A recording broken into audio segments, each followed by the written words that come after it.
Keys to the Commonwealth, a podcast where we share the real stories of local community members who are using real estate to build personal wealth, along with tips and tricks from professionals across the industry. And now, your host, Landry Fields. Welcome, everyone, to the Keys to the Commonwealth podcast. As you know, each and every week I interview a local community member that is either personally invested or a part of the real estate process. Each day I am personally involved, working closely with the real estate investors here in Kentucky, and like you, am interested in learning the keys to building personal wealth through real estate. Today's show is going to be a great one. My guest today is a real estate agent through the brokerage and is the co-owner of the South District Realty Group there.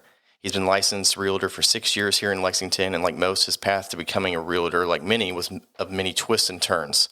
Along with being a successful realtor, he owns several rental properties, has flipped some properties, and recently dipped his toe into the short-term rental market. He and his wife recently launched a nonprofit called Attitude of Gratitude Foundation, which financially partners with families in the adoption and foster care process. Born and raised here in Lexington, he attended Taste Creek High School, received his undergraduate degree from UK, and his graduate degree from Georgetown and EKU. He is married to his wonderful wife, Lauren, and together they have two amazing children, their daughter, Ryan, and their son, Woodson, 3, and their COVID dog, Booker. Arguably the tallest realtor in the Commonwealth, it is my pleasure to welcome my good friend Josh Lynch to the Keys to the Commonwealth studio. Thanks for coming on the show, Josh. Hey, thank you for having me. Yeah. What a studio, by the way. Well, I'm glad you like it. I mean, it's gorgeous. I mean, absolutely gorgeous. Appreciate that. We put a lot of effort into it. I was honestly expecting just a 2-car garage. Or like a card table with like a propane heater.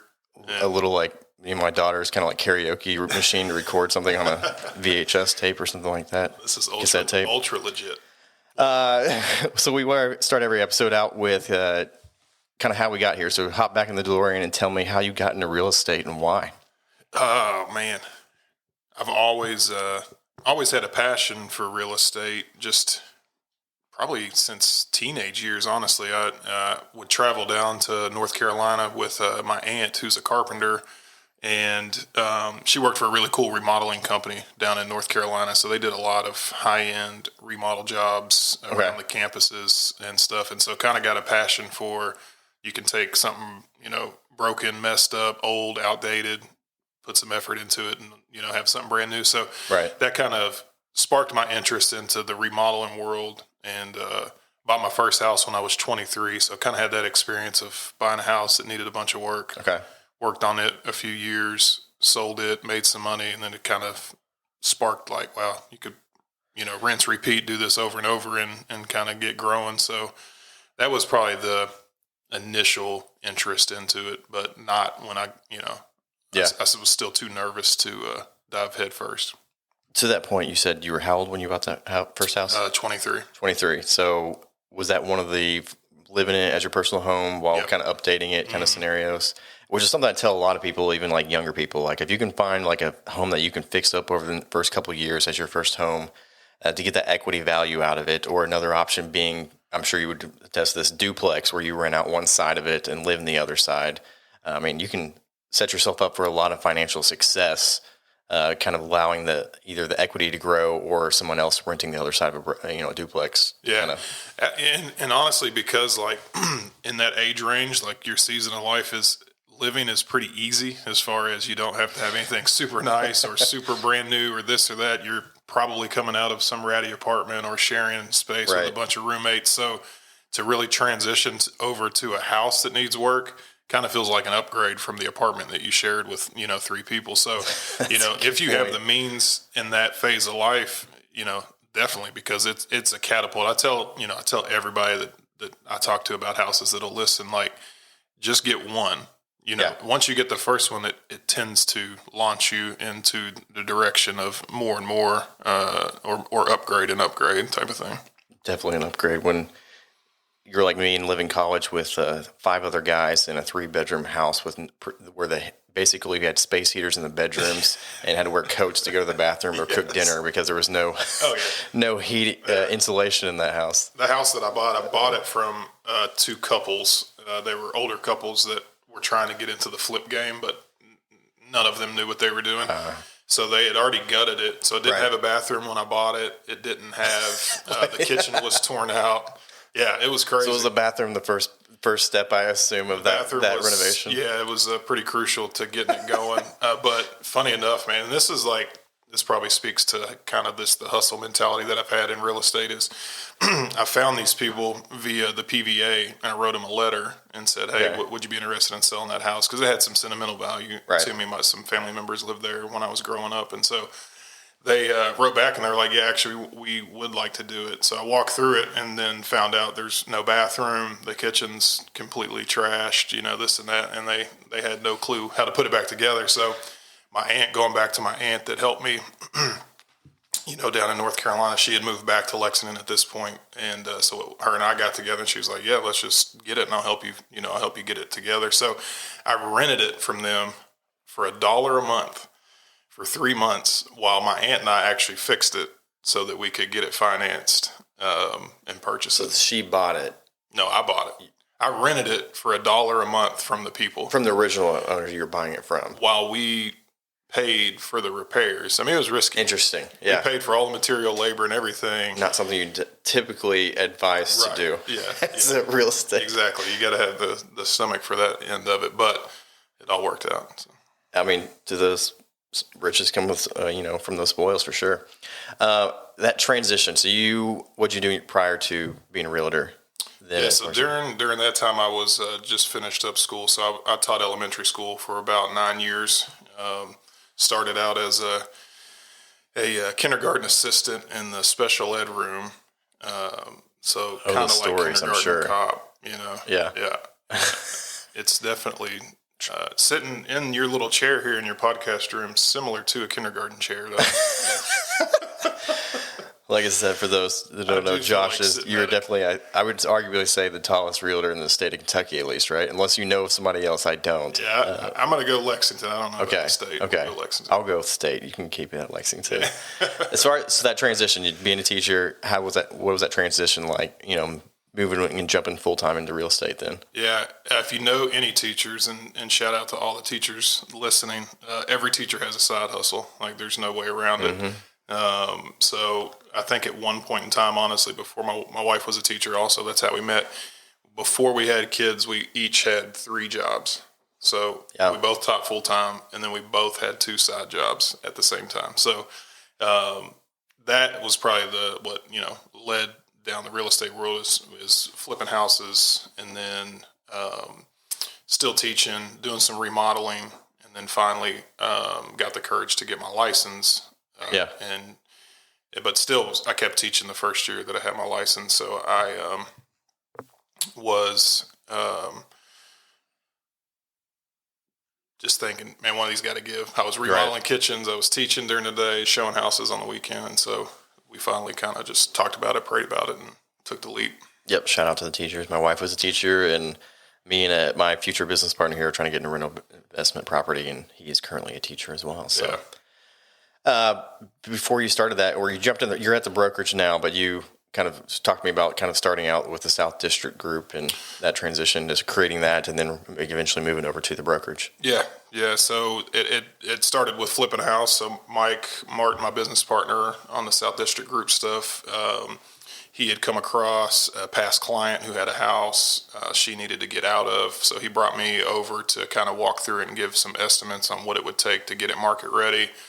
I kind of gave him my number, and we looked at each other and was like, well, why don't we just see if she'll just sell it to us and we'll flip it. So it worked out. She was out of state and didn't have the means of doing what it needed to be market ready. So we flipped that, had a lot of conversations over there. We did a lot of the work ourselves and late nights and stuff. And so we just kept, spitballing ideas. And finally he was like, why don't you just quit teaching, get your license, and we'll do all this. It'll be so quick and easy. And of course I'm like, yeah, that sounds great in thery, but what about health insurance and retirement and guaranteed money and this and that? So no kids at that time, I assume.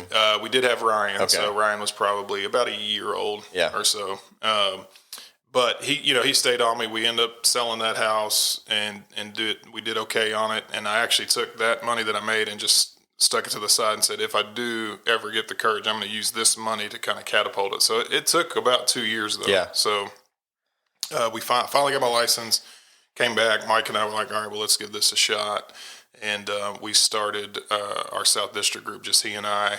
Since then, we've grown that to we're a 5-person team now. But we started out at Better Homes and Gardens, another brokerage here in Lexington, and got going there. And then once we met with a few people at the brokerage and found out what they were getting into, we ultimately decided that seemed like a really good fit for us. So we bounced over there 3 years ago, just a few months after they had started, and it's been awesome. And since then, the brokerage has, correct me if I'm wrong, grown to one of the bigger, if not the biggest, as far as gross sales or something like that? Yeah. Right now, we stay up on the top spot or hovering right around the top spot for all of Elbar and Lexington, Fayette County area. Not the biggest people-wise. We have 62 agents, but definitely up there for gross sales. Nice. So obviously the focus of this podcast being creating and building passive wealth and income through the real estate and kind of learning those aspects of it.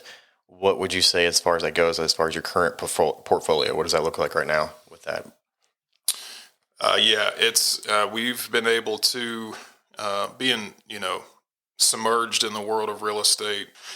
We come across, deals all the time. And so we're always constantly, and it's the world that you live in, right? My buddies are financial advisors. So they're always, they're submerged in, that stocks and the market that way. And then, we always banter back and forth about which way is the right way to build long-term wealth and things like that. So, but being in it every day, watching the market, looking at the MLS constantly, always looking for the next deal. We've slowly grown. I've got some great role models in the office that have really kind of shown me the ropes, honestly. And so my wife and I, on our personal level, are trying to just slowly, organically grow our real estate portfolio. Mike and I, on a business level, always looking for the next possibility of flipping or getting involved in something. So it's been pretty cool. And then you recently, like I said, dipped your toe into short-term rental side of things, right? Yeah. So that's a new venture. How's that been going as far as that goes? That's been good, and it's been just totally eye-opening, especially in the past, I'd say 3 to 6 months. Yeah. Where's the short-term rental at? Our short-term rental is on Lake Cumberland, so down in Nancy, Kentucky. And it's kind of twofold. It was mostly bought for personal use and enjoyment with a good friend of mine and his family. But we thought, with the way Airbnb works now and VRBO and all those things, that why don't we try to take advantage when we know we're not going to be here and open it up. And it's been awesome. This was our first full season of doing that. Stayed completely booked from May to September. And now we've sprinkled in. It's been rented almost every weekend in November, a long stay in December. So it's surprising because you only go off what you know. Like, I wouldn't go down to Lake Cumberland in December. Well, Is that a traditional kind of vacation loan aspect, or was that more of a commercial finance? On the purchase? On the finance. The cool thing was we got to take advantage because living in Lexington and Nancy was, I believe it's 60 miles out. We got to count it as a second residence. And so we took advantage of those low interest rates last year and got to lock it in on a 30-year. So it's been really cool. And then sometimes with those, a lot of times, depending on the region, you can only have a couple, but it has to be a certain distance away. But that allows you to put a lower down payment typically if you want to. I know there's some regulations regarding first 12 months, whether, you can't just buy a vacation home and rent it out for the entire time, especially that first year. But I know, obviously you guys use it a lot for personal use too, which is why that worked out. Yeah. To get that. That right there is a perfect example of having a really good relationship with a lender. One of my partner and my buddy that has the house with us, one of our best friends, a mutual best friend that we share, is a loan officer, which Chase Holman. Super educated in his world, and the relationship that we have with him helps us understand, okay, what's our parameters? Where can we take advantage of the market where it's currently at? Where can we save a little money? How do we keep cash in our pocket, but utilize what is available? And so I'm constantly calling him. I'm like, hey, can we do this? Can we do this? Can we maneuver this? What can you do here? And if he can't, then you just pivot to the one thing I would tell everybody listening for sure that's interested in getting started. Get a really, really trustworthy, good working relationship with a mortgage lender. So someone just at a straight mortgage, company, and then get a really good relationship with a local banker. Someone that handles the commercial side and residential side of a local bank that you can go hang out with, get a coffee with, have lunch with. Those two relationships will go so far when you're trying to maneuver through this real estate investment stuff. Yeah, because it can be done, but it seems definitely daunting if you've never been in it, and scary for sure. But obviously, But it's a trusting working relationship because your local bank still is your local bank. Like they really do have a priority of being local, right? I mean, there's a reason Bank of the Bluegrass only has a couple locations. There's a reason Bank of Lexington only has you know what I mean? Like their intention is not to go worldwide. Their intention is to take care of the areas around them, and so. It's so beneficial to have a solid relationship that literally you can make a phone call and say, hey, I just got this put. That's what happens at our office. So many things come into our door, and I'll immediately hop on the phone and call, someone say, hey, if we went this, what would it look like? What would the payment look like? How much would you need down? And be able to make a decision within, those first 10 minutes of hearing about the deal.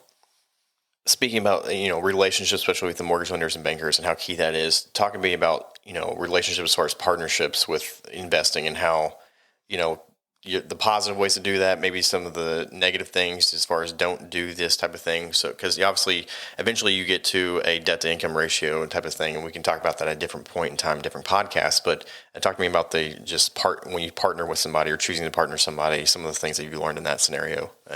Yeah, like what you mean, like partnering with as far as property or investments. Something like that.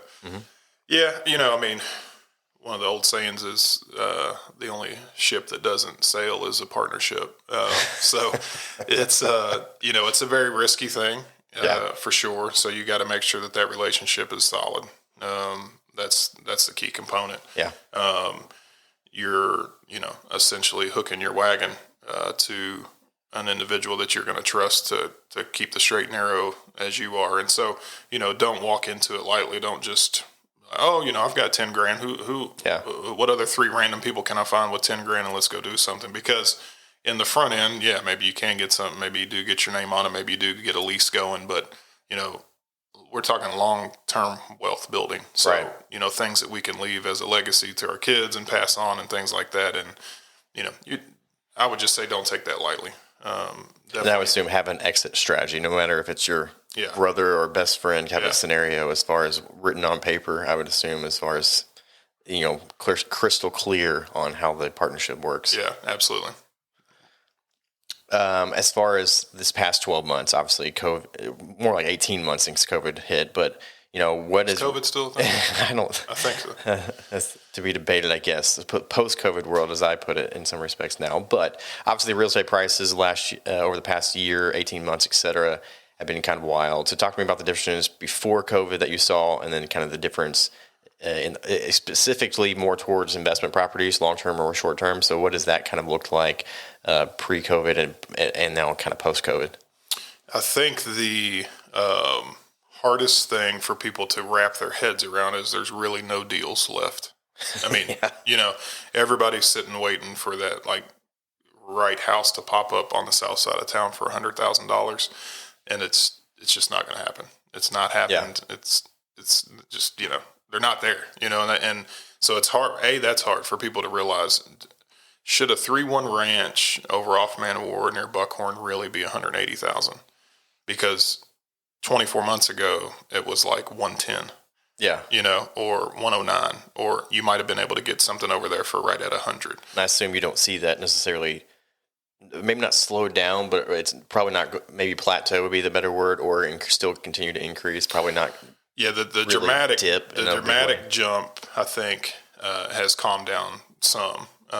Although there still are a few outliers. I sent a message to my buddy at the office last night on a house out in Charlesburg that hit 1,600 square foot ranch for $325,000 on a street that historically has been, a very affordable street to get into Charlesburg for those school districts and things like that. This has been a pretty easy entry street, and now we've got 1,600 square foot house for $325,000, which is crazy, but when you look at the prices of new construction, it's really not that outlandish, all comparative. When you look through it through a small lens, it's like, wow, there's no way that house should sell for that much.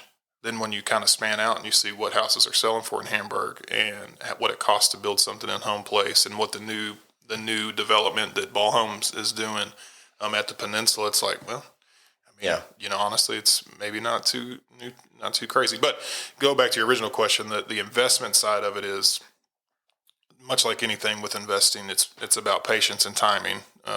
You're always going to make your money on your buy side. So a lot of people are afraid that maybe the prices are inflated and we're going to have this, dramatic dip. So they're holding off. But at the same time, you have people who are readily cash heavy, who have other investments that they've moved, cashed in to buy bigger or better investments, are sitting there waiting. And so it's hard to say, I don't think it's a safe play to say, oh, I'm not buying anything because in 2 years the prices are going to completely tank. What do you think is kind of driving that aspect of as far as the growth? I mean, people moving to the area, increase maybe in material costs. What do you kind of see attributing to the growth? The growth and like as far as the prices and everything like that. Yeah, I mean, think if you look what you know the cities around us. We've grown very slow compared to the major cities around Indianapolis, Nashville, move out to North Carolina area. We've grown very slow in comparative to them as far as pricing goes. So it feels super aggressive and dramatic, but maybe it's honestly we're just catching up at a quicker pace.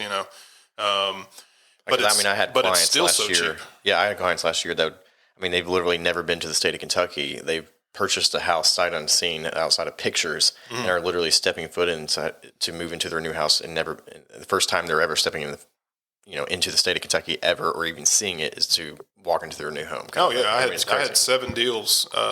Some of my last 7 deals of this year all included either a buyer coming from out of state or the seller moving out of state, and from all over. Virginia, Chicago, Missouri, New York, California. So they're definitely. A lot of people don't understand that there is a massive influx of people coming into this region and Lexington, specifically. But another thing that people forget about is how impactful our medical system is here, as far as the hospitals, and you've got so many resident doctors moving in and out constantly, and when they come. They kind of tend to run on a schedule. When they come, it's usually at the height of when everybody else is trying to buy a house. So that, we have another huge influx of competition. But, I think that is some of the driving force.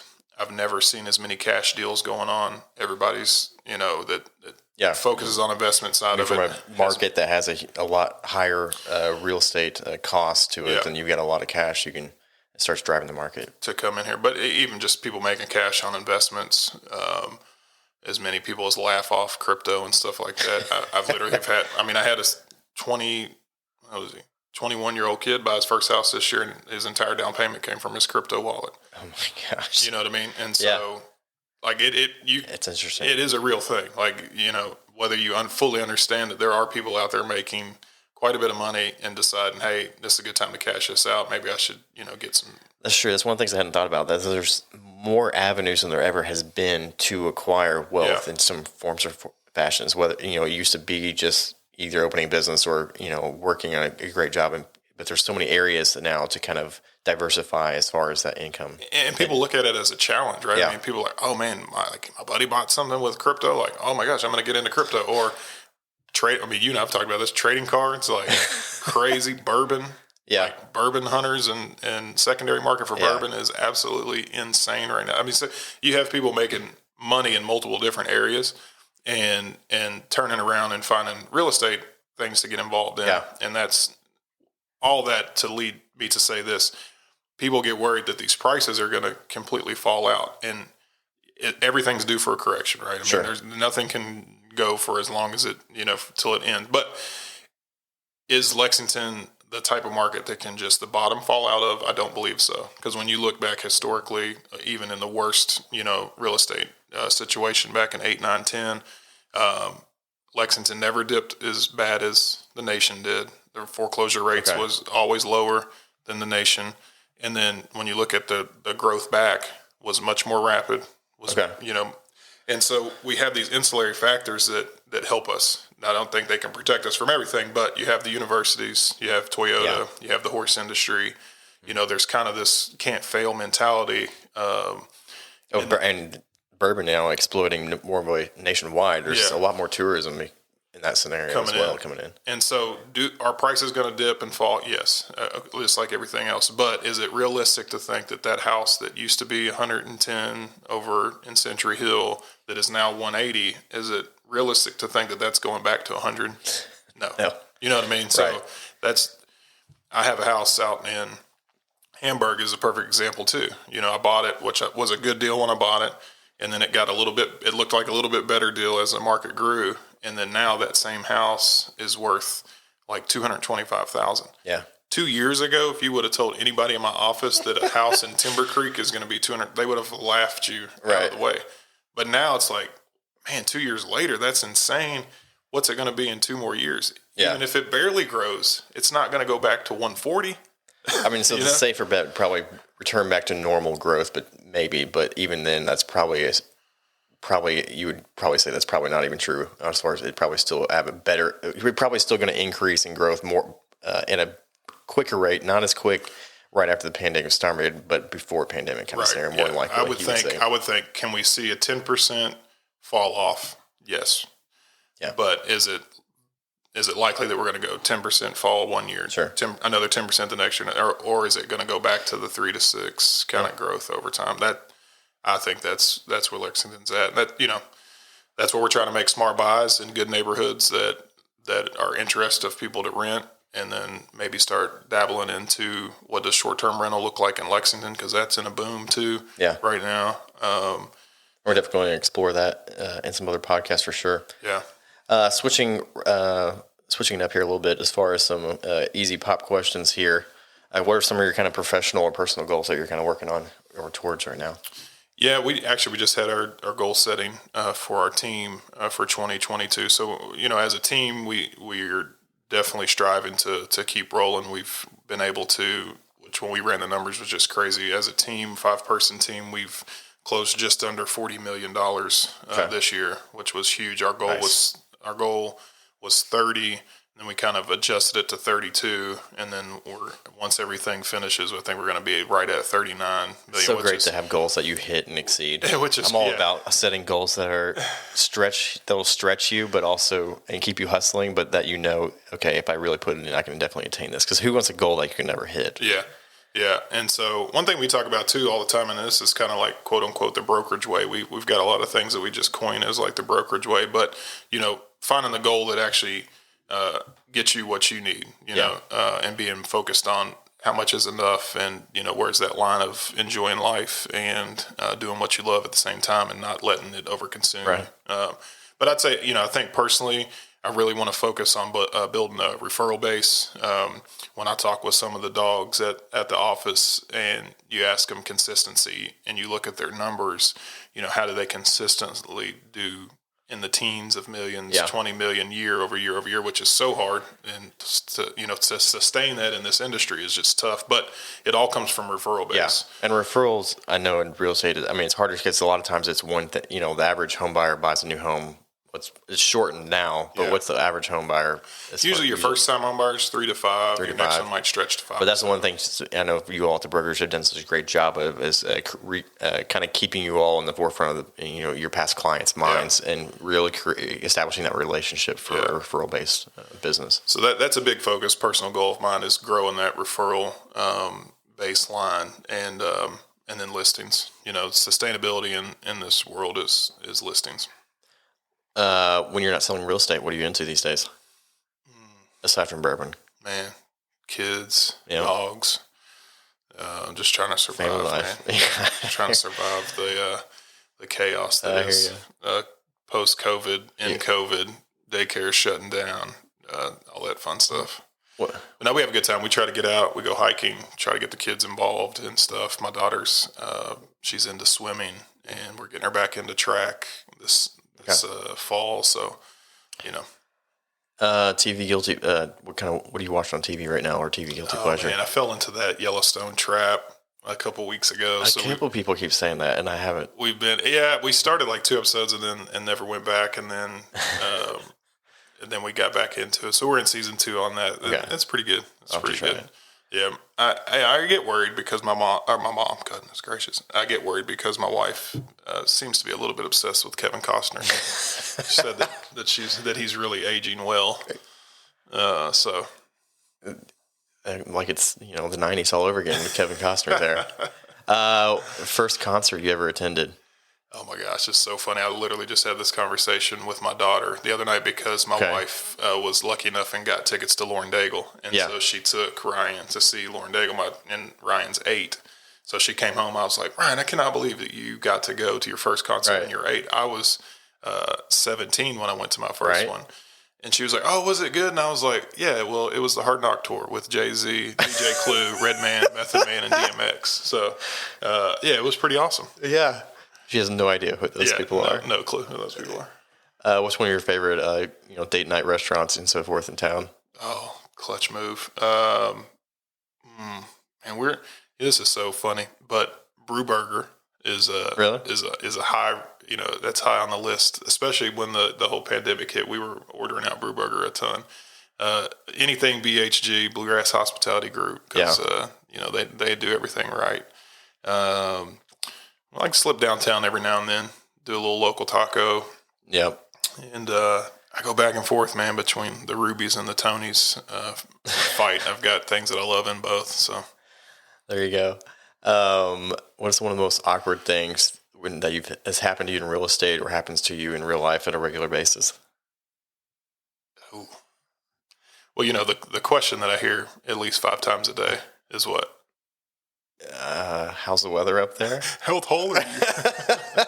My favorite thing, though, I try to make it as awkward for the people as possible because I don't understand how people do this. But my favorite thing is to be somewhere with my wife. How tall are you? To explain that real quick. 6'9". Okay. And my wife's about 5'4". So for some reason, the mass public believes that tall people can't hear, or that it's like I have something wrong. Where if they talk to my wife, I because won't hear them. Your head above, everybody has to yell up to you. So my favorite thing is we'll be somewhere at the grocery or somewhere, and they come to my wife and they say, "Oh my gosh, how tall is he?" But I'll be standing right there, so I'm like, I could actually hear you. Yeah. You could actually ask me that instead of asking her that. But that's weird. Oh my gosh, I just try to make it as awkward for them as I can. First car you owned? 1987 K5 Blazer. Okay. It was a rust bucket that I actually I never even got it licensed. My uncle talked me into buying it because I think he really wanted it. And then, once I realized, man, this thing is completely falling apart, I got rid of it. Somebody's moving to the state of Kentucky. What's one of your favorite things you kind of tell them about Kentucky if they were wanting to move here? I tell them, so Lexington is definitely like the biggest small town hangout feel, and especially the whole, redoing the distillery district. I cannot wait to see what they get once Rep Arena and that whole convention center's done, what that'll do for downtown. Because, growing up, no one went to downtown unless you're going to a basketball game pretty much. Do you remember going to, which you're younger than me, but did you ever go to Victorian Square with the carousel and all that in there? Yeah. So that was that a little bit crazy when that, but it really didn't go down. And then it literally, it died. And so, you're right. Going downtown was nothing, especially when we were kids and stuff and growing up. So it's really cool to see that going. But it's so easy to be, and we share a mutual friend that moved here from Chicago. For them to realize you can literally be from one point of Lexington to any other point of Lexington in maybe 10 to 12, 20 minutes at tops. Was completely mind blowing to them. They kept telling me, "Oh, I only want to be 10 minutes." I'm like, dude, you can be around the entire city in 10 minutes. So you don't worry about where you live. And part of that small town feel, I always say, if you don't know them, somebody does know them type of scenario. But is when they purposely routed the interstate around the outside of downtown instead of going through the middle of downtown, many decades ago. But it's definitely attributed to a small town feel. I call it the largest small town in America in some respect, for sure. No, I 100% agree with that, because you can really feel at home out, living on the outside of New Circle. But if you really came from a larger city and you still want that kind of biking or walking or walking to the coffee shop type of feel, you can be, same price point, be close to the city and have those experiences as well. So, last question here before we wrap up is your favorite purchase over the last year. You didn't prep me with this question. I'm trying to think. What have I bought this year? I don't know. I mean, if it's nothing, that's fine. I think I might go buy a new TV today. So maybe today might be the best one. My TV. Like you're going big TV, or you're going like TV with like the slim bezel frame with the picture frame thing around it, so it looks like a portrait hanging on the wall. No, we actually did just get one of those at the office, and those they look pretty awesome. legit. Yeah, those are pretty legit. I'm not going to go that route. I think I might get something that might give you motion sickness to put down in the basement, because my basement's not that big, and the couch is pretty close, so we may go movie screen style. It's crazy how, I mean, I haven't really looked at TVs prices in like 5 years, but A, prices, and B, like, I mean, they're definitely have to start building bigger houses to put these TVs in, because it's it's crazy how big they are. If anybody wants to get in touch with you to discuss buying or selling, property, personal home, investment properties, et cetera, how can they do that? Yeah. Hey, you can give me a call. Email is good. What's the phone and email? Am I allowed to put that on? Yeah. Oh, yeah. Oh, nice. I get the plug? Oh, yeah. A straight plug here. 859-428-6379. Shoot me a text or call. My favorite thing to do is either go grab coffee or lunch. We have a beautiful office here in Lexington. I love to get, especially first-time buyers or first-time investors, I love to get them to the office and do a buyer consult. We got a really cool buyer consultation meeting. Kind of what would be the right word? I don't know. Kind of introduction package. Yeah, kind of like that. But you come to the office, hang out. We got a cool coffee machine there. We can make a coffee. But main thing is just going through what that process looks like, feels like, answering questions. Because a lot of people, you know how it is. They don't know. They just don't know, and they're nervous to ask because they want to act like they know, or they don't know if it's a dumb question or whatever. But seriously, like my favorite thing about real estate. They know questions because they watch HGTV all day. That or, or their parents told them what it was like when they bought a house in 87 and the interest rate was 13%. And so I want to meet with people face to face, because I feel like, real estate and buying and selling is all about trust. It's a trusting relationship, and there's no better way than, sitting down and chatting face to face and doing that. So, let's get a coffee, let's get lunch, something like that. Come by the office. We'll go through that, what that looks like, and how real estate fits into your world and what your overall goal is. Because seriously, and we'll finish, on this piece is, it's called the Brokerage Real Estate Advisors, and we really take it to the next level, and considering that real estate is just part of your financial plan, much like you have a financial advisor. Our purpose is, how can real estate be part of your wealth building, tool, and what can we do to kind of grow that long term for you? Exactly. So, well, Josh, thanks so much for your time today. Appreciate you joining us on the show. Thanks for listening, and we look forward to having everyone join us next week for another insightful episode of the Keys to the Commonwealth podcast. To learn more about this podcast, visit our page at keystothecommonwealth.com. To connect with Landry regarding insuring your investment portfolio, email Landry at novainsuranceGroup.com or call 859-687-2004.